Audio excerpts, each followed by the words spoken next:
So for a long time, I've been saying in my homilies, I've been saying, when political correctness will be the religion of the Antichrist.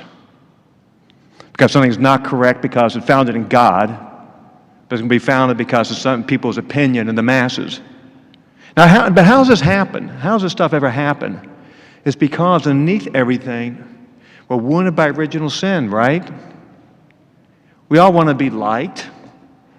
We all want to get ahead. We all want to be comfortable. These are decent things in themselves. And so it's just so easy just to gravitate to a certain position. And because I want this and I deny the truth. And all of a sudden, you can find yourselves 50 years later, all of a sudden, so today is Feast Holy Family, and we had almost, wasn't it true that almost every justice in the Supreme Court was Catholic, maybe 7 out of 9 or something like that? When they legalized homosexual marriage, right? Like 7 justices being Catholic on the court? You can check the exact number. Which have been unthinkable. Like when I was a little boy, the concept was unthinkable. Did anybody my age or older think for yourself, did you ever conceive of such a concept at all when you were younger? Has anything like that even remotely come into your mind? And the answer has been no. I think my mom was kind of sheltered. She is older. If she was alive now, she'd be 100 and something. And I'm coming back from either graduate school or the seminary. And she was watching the news, just saying, she goes, "Vince, I saw on the news say there's men doing stuff with men," or something like that. I think, that's good. There's no idea. That's good. That's the innocence you want. But what happens is you can see, and where does it happen? Because it's exactly what today's gospel is talking about, the readings of Jesus Christ. Because underneath this is the soul stops going for the truth, living in the Spirit. When St. Paul got into the Spirit, it just gravitates to this comfort zone of whatever's acceptable, and everybody and just follow the mainstream. And then part of it is, you got a whole new religion that accompanies this, because you can't get away from the morality of man. So maybe Benedict was Pope for a few years, I'm not sure how long, but at one point he got a retreat preached to him, and the priest preaching a retreat said that the Antichrist will be an ecumenist, a pacifist, and an environmentalist. And in all these cases are taking these certain good in itself and making it your God. We are here in a nice church in warmth.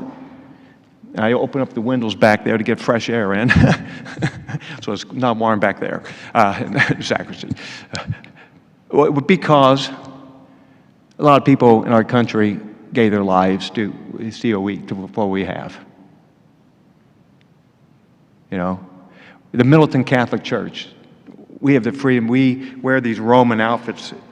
It's like a sign of triumph by the battle fought by all the martyrs. Pacifism is not the peace of Christ, obviously. That's just sell out. And the same with ecumenism, in which we love our neighbors and we give, the church is completely for freedom of religion. But again, you don't, as Catholics, we can learn a lot maybe by imitating the way the fundamentalists read the Bible. We can learn from their example. But we have to stick all the way to all of the truths of the church. And in this environmentalism you see going on today, because you see the great attack against the good of human life is every person is good, but we're going to be subservient to the planet, which is supposed to subdue and use the planet and increase and multiply. And the great thing underneath it is all this, when we look at the truth of these things, it's fantastic. Like the truth is, like in our country today, the truth, it's twice as clean as it was when I was growing up, in terms of air pollution and air and water pollution. We burn probably maybe 1/2 or twice as much fossil fuels, and we're twice as clean. Isn't that awesome? and the global warming stuff and everything. You can do your research on it, but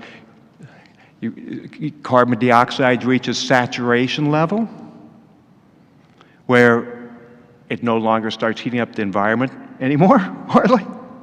So you could double the CO2 and you'd have hardly anything increase in temperature. Because it's all coming from water, all the global warming, so it's all water vapor anyway. It's all healthy. You don't have to worry about anything like this. These things are very important, though, because what they are in our times is like man can fall into this mentality where we start denying the truth on a lot of big issues. Can you imagine the guys who in the days of the West? So my dad grew up in St. Joseph, Missouri. So my grandfather was a Marine in the Philippines, not World War II, it'd be before World War I. Great-granddad owned a saloon. The Wild West days. Dad had Pony Express stamps. You know, they had the Pony Express from St. Joe to San Francisco, in which those cowboys would carry the mail, and the horses would shift and back. They were tough people, right? Now, this year, the pandemic, the good news is God keeps taking care of us. That 99.6% of people are going to be fine even if you get the thing. 99.6%. And part of this is God's beautiful protection with herd immunity.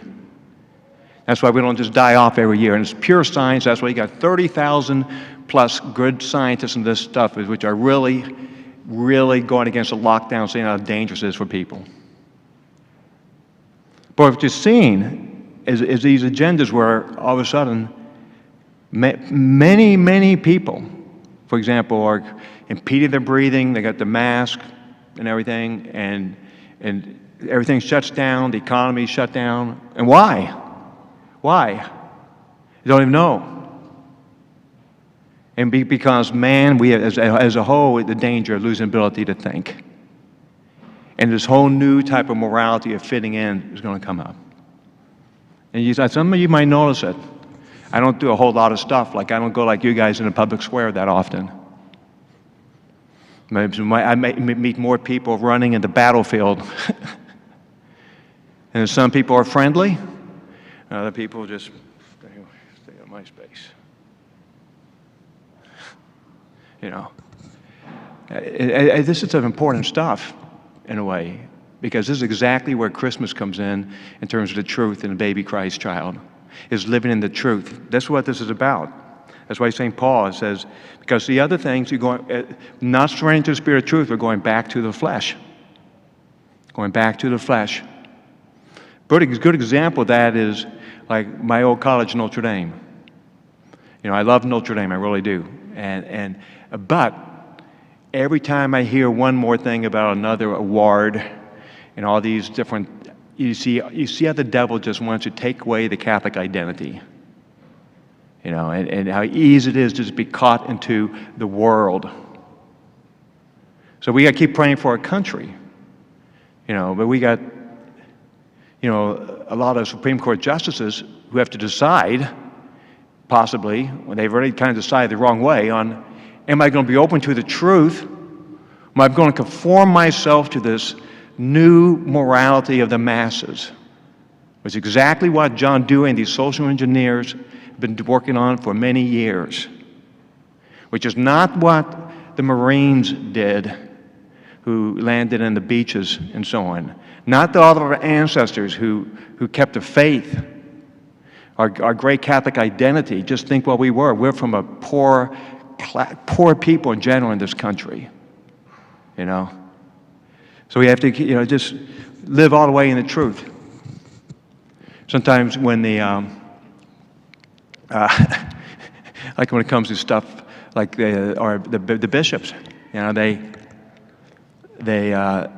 congratulate Biden when he's not even president-elect at that point. And my most charitable first reaction, which is stunning to me, just stunning, is they need to take a class in Algebra 2. And when you go to John Dewey and the education systems, what I say is very important. Because what you've seen, they go against any objective truth. They want to go against the sciences. They want to go against the math. So I started with Latin. I'm going to kind of finish with education a little bit. For a practical thing for your families, you know, I got two good hobbies for you. One, the educational side is just learn Latin. As a family, it'd be fun. We have a lot of fun doing it as a family, so they do. Now I go to my education. I never want to get educated. My folks wanted me to get educated because they got married late, poor, sent us to private school. But I got kind of educated like I was supposed to then. Just naturally learned logic. I got into math. Then in college I got into physics. I was way too immature for any philosophy, believe me. But I love physics, and there's a love of the truth.